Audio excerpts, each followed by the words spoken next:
छत्रपती संभाजीनगर जिल्हा बँक निवडणुकीकडे सर्वांचे लक्ष.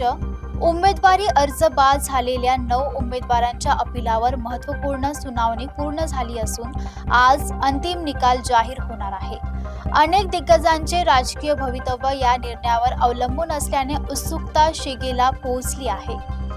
छत्रपती संभाजीनगर जिल्हा बँक निवडणुकीत उमेदवारी अर्ज बाद ठरल्यामुळे निर्माण झालेल्या राजकीय घडामोडींना आता निर्णायक वळण मिळण्याची शक्यता आहे. समीर सत्तार आणि संजना जाधव यांच्यासह एकूण 9 उमेदवारांनी अर्ज बाद करण्याच्या निर्णयाविरोधात अपील दाखल केलं होतं. या अपिलांवर बुधवारी विभागीय सहनिबंधक कार्यालयात महत्त्वाची सुनावणी पार पडली.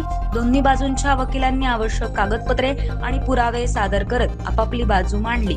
या संपूर्ण प्रकरणाचा अंतिम निकाल आज जाहीर केला असून या निकालाकडे जिल्ह्याच्या राजकीय वर्तुळाचं लक्ष लागलंय. अनेक उमेदवारांचं भवितव्य या निर्णयावर ठरणार असल्याने वातावरण चांगलंच तापलंय.